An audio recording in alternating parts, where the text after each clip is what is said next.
Hi, this is Eric Martin with Board Game Geek News here with River Dragons, a new version of a Roberto Fraga game, and originally published as Dragon Delta, now published by French publisher Madigo. And like every French game that seems to come out in these days, it's just gorgeous. It's got art by Piero. It's got a stunning look. These guys really know how to market a game so that it looks sharp on the shelf, so it attracts the mainstream audience. So in this game, you are trying to be the first player to cross a river. Okay, game board. We'll look at this in a bit more detail in a moment. You have your village that you're going to start at. You try to get across the board and be the first one to go to the other side of the village. How you do this is you're going to place stones on these little locations here. These are like, prime points, spots just out of the water. You want to place a stone on them, and you place sticks that go between stone locations or a stone in a village. How do we do this? River Dragons is played in rounds with all players starting on their home village. All right, the first player in the round has a little start player card. Each player is going to take 5 cards from their hand and lay them down in a programmed series of movements a la Robo Rally and other things. So you lay them down off the board, of course. You go the place here. I want to do this. I want to do this. And so forth. There we go. Once everyone has played down their cards, you resolve them in order, right? Start from the left. Every player reveals their leftmost card.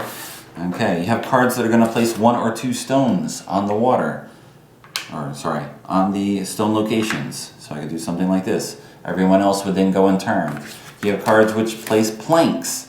Each player has 6 planks available to them, and they are all different lengths. To place a plank, you choose a location. You say, I'm going to place one here. You choose one of your planks, number 1 in this case, and see if it covers the ground. Okay, it must lie on the stone and must lie on the village. If it does not, if it falls in the water, well, that plank is out of the game. Too bad. All right, you are effectively standing on the shore, coming up here. It works. Okay, good. It didn't fall in the water. I'm placing 2 planks this turn. I'm going to go here. I think this will cover it. Yes. All right. Everyone else goes in turn. I'm going to move. You have moved cards to move 1 or 2 spaces. Okay, when you move, you go on a plank. You can only have at most 1 person on a plank at a time. You cannot bypass someone on a plank unless you play the hop card, which lets you hop over someone who is immediately adjacent to you. However, if we have this sort of situation, right now there's nowhere I can hop to. I fall in the water. Okay. If you ever have to move and there's nowhere to move to, or all the spaces are blocked, there's nothing, nowhere for you to go, no outlets, you fall in the water. Apparently you are doggone determined to move, whether there's room to move or not. And you fall in the water, you go back to your start village and start over again, now soaking wet. Each stone can have at most 3 planks supporting it. Okay? So if we build out here, have something like this, have something like this, this stone can now support no more. Now, as people are building, of course this would be the black one, right here. As you're building up, everyone's going to get very congested in the middle and start causing trouble. This is when you start getting people falling in the water. You've got the jump cards that are going on. Even better, you have cards with a dragon. Each color has a dragon in your deck. You can choose at most 1 dragon during the round. That player in the action at that position skips his turn. So when we come to the 4th turn, the yellow player doesn't get a turn. Of course, other people are doing that to you and messing up what you're doing, and if you don't get to place the planks before you have to move, you're going in the water. The other type of card is remove a stone or remove a plank. When you do this, you have to choose a plank that you don't have in your supply and that no one is standing on. Okay, so for example, I'm missing a 1 and a 5. I can pick this 5 up and put it back in my supply and use it again later.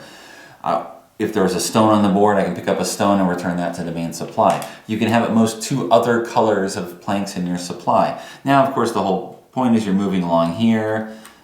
standing at this point, and I now remove this. So the red player who is trying to come across into my village cannot get over here while I can progress, and I have planks to place in future turns. After you have done all 5 actions, you pick up the card, you pass the first player marker to the next player, and you start a new round with all the cards available to you. And the game board is double-sided, so we've got one side that has all the stones on it, which tell you where to place the stones, although it's still not easy necessarily to do all this, and the other side which just has clear water and the river dragon floating through it. So you can place wherever you want. Okay, there's usually not a problem with having stones on the board. People load up with stones immediately, start throwing planks out there. It looks initially like the board is clear, and then within the first round, there's 24 things on there, all over. Everyone's starting to walk over, and you're immediately in the midst of it, trying to get past other people, jostle, elbow your way around. These jerks getting in my way. In case you couldn't tell already, River Dragons is a game that's French to the core in terms of there's a lot of interaction among the players, a lot of planning that goes awry, if you want to think of it that way. I mean, there's a lot of stuff that you want to do. You want to plan each turn where you're going to go. You want to also have a backup plan, since other people can dragon you. And if you're in the lead, they will dragon you. And even if you're not in the lead, but you have played previously against new people, they will dragon you as well, because supposedly you know what you're doing. Not the case. But that's what they do anyway, right? That's what this game is all about. You try to use the things that other people have put down. Planks aren't owned by anyone. Once a plank is down, you can use it if no one is on it, right? So you're going to shuttle yourselves back and forth, back across the planks. You're going to pick up planks, put them in your supply, put them out again, and try to eventually push your way towards the other village, right? There's a lot of interaction and I want to say chaos, but it is chaotic. It is chaotic in terms of the movement, in terms of the planning. But that's the point of the game, really. I mean, you're trying to get there while screwing over other people. That's incidental, unless you're the type of player that likes screwing over other people, in which case it is purposeful, but still meaningful, because you need those bricks, you want them to fall in the water, you want to take the path that they're already on. So you have to do to them before they do to you. So there's River Dragons. Take care.